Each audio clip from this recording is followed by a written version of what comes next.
Key, here with Paul Eaves, first-time NFR qualifier, 2012 Canadian champion. Let's talk a little bit first about your Canadian championship and the road that you got there. It's a pretty funny story, how you went through the year and kind of had some ups and downs as far as getting there and a little trouble getting there, and then had so much success at the finals. So tell us a little bit about that.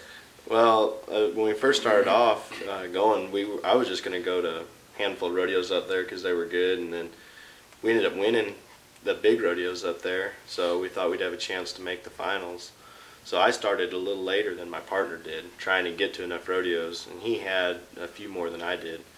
But then there at the end, I had 14, I had to get to 15, and the last one was the day after Omaha, and I had to fly up there to get to it, and it was, I mean, just kind of barely made it and everything, but it worked out good. And then had to hitchhike to a rodeo, so there was a lot of different ways I got it done. But the guy at the check station, he got kicked out of his rig, and so then rig got stopped that he was in. His buddies couldn't go through, so then he has to catch a hitchhike up there with a guy in a van, and a hippie guy, and that guy was his lifesaver, getting him up there to the rodeo. So pretty cool. So then talk to us a little bit about the Canadian Finals. And I mean, you've never been to the Canadian Finals, no. Right? So didn't know what to expect and really what you were getting into. Yeah, it was, I'd heard how small it was up there, and it ended up being quite a bit narrower than like the NFR. And so, and I borrowed a horse up there, and I only got to run 4 or 5 on him before we run our first one. So I was just trying to do my job. I was a little bit nervous about getting on that horse and how fast it was. You know, I was just gonna have to react to what happened. So ended up going really good, and the horse worked out. So I think it gave us a little confidence going into the NFR. Right. Going up there and having to rope under those fast conditions. Yeah, I was happy for you when all that went down. I thought that would be a real good boost going into the NFR as well. And then you wound up buying the horse that you rode up there. Jade leased him for the summer or whatever. Clay Right. Kooper rode him some. Then you wound up buying him from Zane Williams. Yeah, Britt Williams' dad from Montana, and he's 14 and been around for a while, and just a good solid horse. Yeah, wound up giving you another good horse to have for this year. So it makes you have a lot of confidence in the horse and set it up good, and was able to win 20,000 on him and kind of help pay for the horse. Help pay for him, and I didn't even get to practice on him really before I bought him, but I figured if I could win on him, and you know, right off the bat, then he'd be a good one to have. No brainer. Yeah. Well, cool. And then let's talk about a little bit about the NFR now. First NFR ever. Tell me a little bit about your NFR. What was it? What you expected, or what you have in mind when you got there? Yeah, it was everything I expected. I was super nervous all the way up till the first round. It was funny, like doing all the stuff before the finals. I was pretty nervous, and then when we left the hotel, the first night headed over there to the arena, I was so nervous. And get on my grand entry horse, do the grand entry. I was still nervous, and then as soon as I got on my good horse and to get him ready for the rodeo, it was weird. It was like just another rodeo then. And then after that, then it didn't seem bad at all. Right. That was crazy. I mean, I thought I'd been really bad, but I actually was less nervous there than a lot of places this year. I mean, I can think of 7 or 8 times off the top of my head where I was more nervous throughout the year. So. Well, at least then, you know, you didn't have to go through what Patrick had to knock his nerves out and get bucked off in the ground and all that stuff. So at least you got to stay on your horse. That would have been bad if you got bucked off out on the bat. One thing I guess just came to mind when we were talking about that is that, you know, the cool thing about the NFR is once you get that first run over with and you kind of get it under your belt or whatever, then it becomes just the same thing over and over and over every night. And so it's almost like, even if you are a little bit intense or whatever the first night, then everything just becomes routine throughout the week. You kind of do the same thing over and over, and it gets to be a lot easier to me. Yeah, it doesn't seem as big a deal. I mean, just you do it all year going to them rodeos, and just got one every night now, so it's not that bad. And now you got a head, you know, Dustin Birds is heading, and so you got a header that sure enough comes across there and tries to reach, and you know, is going at the rounds every night, and probably didn't have as much success as what he would have liked to have had there, I know, but by going at them that hard or whatever, I guess, you know, you hear going into it how hard it is heeling. I know you heard before you got there how hard it is to get to your position when guys are getting it on them that fast or whatever. What did you feel there as far as going in and, you know, getting your spot? Do you have a hard time getting your spot, or was it easy? No, yeah, I tell you, it seemed easy to me. Like, people made a big deal out of it, and as far as getting in a good spot to heel them, it felt easy, about like anywhere else. In the first round, I think I was pretty nervous, and I ended up popping my horse up in the box, and my partner missed, but I was late. And then, but if he'd have caught him, I'd have had a throw. I mean, and I'd reared my horse up, so it wasn't as hard as what everybody made it to be. But the only thing I felt like I couldn't get in a good rhythm of where to put the steer in the arena. Right. Like, my partner likes them step left just a little bit. He likes them in their left lead, headed that way, and I just found it was hard to get a happy medium there. I could leave them straight, and it felt like you could be fast, but we weren't as consistent that way. Right.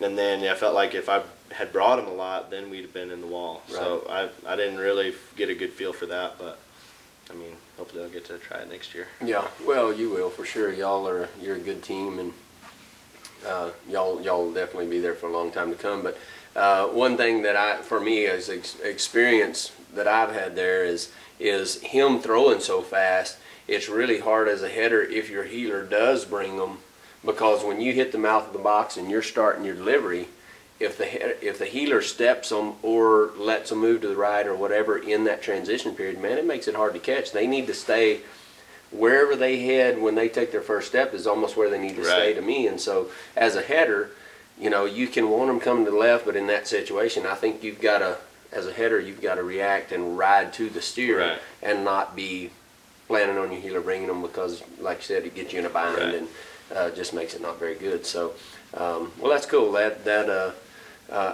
know that it's intriguing and everything for everybody, especially people that had never been to the NFR. You wonder what it would be like, and everybody on the couch thinks, man, even me sitting there watching this year, I'm thinking, good gosh, why did this guy do that? Why did he do that? You know, but I also know when you're in the heat of the battle out there, it's a lot easier on TV than it is when you're in the middle of it. So tell me a little bit about while you were out there at the NFR and stuff, the things that go on through the day. I mean, you got autograph signing and everything else. Was it kind of hectic, or was it pretty easy for you? Or, you know, it wasn't that bad. Like, I didn't, I signed every day, but it wasn't until like 10 or 11 o'clock every day. So I could sleep in and then, you know, go do that for a few hours and then get ready for the rodeo. I mean, it wasn't bad. I mean, it felt like if we'd have been practicing out there and stuff, I mean, it could have been pretty busy, but it wasn't all that bad. It was fun. I like doing it all. What would you do different next year when you go to the NFR? What did you learn this year that you'd probably try to change next year? The only thing I would do different is getting ready for the NFR is not go so fast so early practicing. I mean, I was doing it for a month and a half, seemed like, before.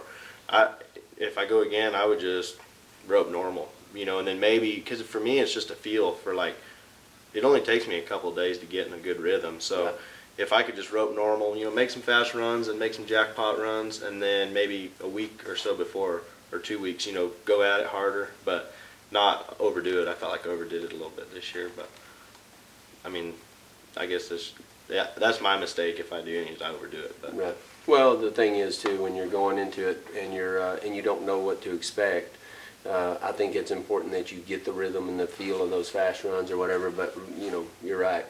I mean, y'all were going at it early, and but you know, that's good too. It's no big deal. I mean, you looked ready. I mean, you roped good, and I thought you heeled as good as anybody out there. You looked as comfortable as anybody out there, and that arena fits your style good. Yeah. So that looked good. So what is your plans for the rest of this year besides, I mean, me and you roped second partners, so besides you winning the Wildfire with me and winning Georgia Strait with me and where else can we enter together? Wherever we can enter together. Besides winning those with me, what's the rest of your plans for the rest of this year?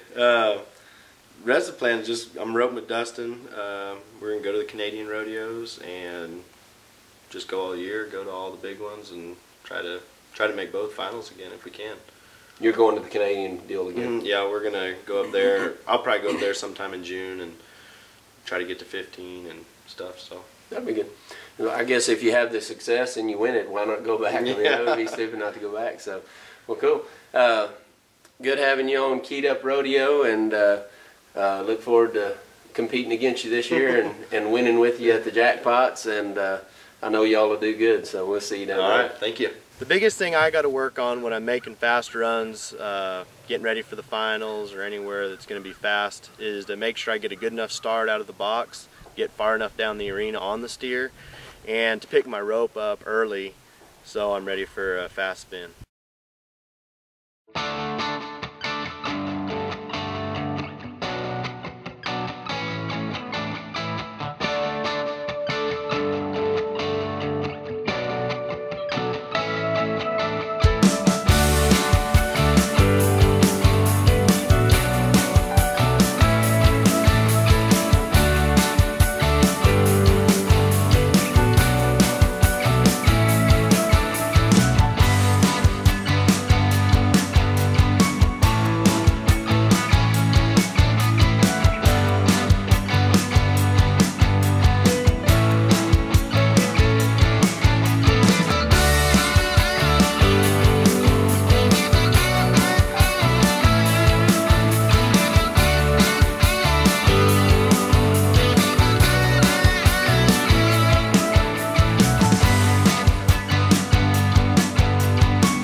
About good horses, good partners, and good times.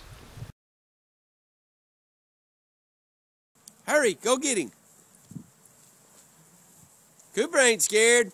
Yeah, get his feet, Kase, get his feet. Get behind him, get his feet, hurry. Yeah. Woo! Hi, I'm David Key, and I'm here with my two boys, Kooper and Kase. Now, Kooper, you don't like roping as much as you like playing superheroes and all that kind of stuff. So tell me a little bit about your superheroes and which ones are your favorite ones. Okay. Batman's my favorite one, and Superman. And Superman. And which one do you like the best? Which one is the strongest? Batman and Superman. You like them both, just the same. Yeah. What happened to the Green Lantern? I thought you liked the Green Lantern. Yeah, I like him too. Oh. And which one is the strongest superhero out of all of them? Which one you think's the strongest?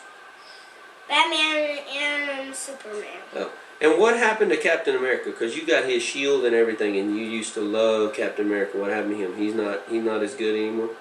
Captain America's what? Well, you had his shield and stuff. What happened to his shield? Do you love him as much as Batman and Superman, or you just love them more now? I love them more now. Oh, you do? And I love Captain America. And what about Buzz Lightyear?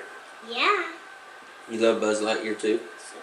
And so what is your plan for the rest of the week, you think? What will you do the rest of the week?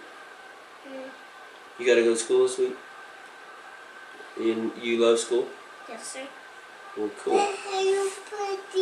Now, Kase is my other boy over here, and talk to me a little bit, Kase, about what you like. You don't like the superheroes as much. You just like roping and stuff more. What do you love? I love roping. You love roping? And what do you love about roping? What? You just love catching over and over and over? And do you like heading better or heeling? Huh? Headed. Headed? And so you're mainly a header, not a healer? Or are you doing both? You doing both, yeah. You doing both a lot, huh? And what is your favorite event? Calf roping, is that your favorite event? Huh? Yeah. And are you gonna be an all-around cowboy? Yep. Or what? Yeah. You gonna bull ride too? No. Oh, are you gonna saddle rope? Nope. Are you gonna bareback? Nope. You're just gonna team rope and head and heel and calf rope and steer trip and all that stuff? You're gonna take over Trevor Brazil's job? You gonna break all his records? Okay. And what are you gonna do the rest of this week? What do you got going on this week? You're just gonna calf rope and team rope and rope and that's all? And play with Kooper maybe a little bit? And JC? You gonna play with JC some? Okay. Well, is that everything? What else? Tell me a little bit more about what you want to talk about.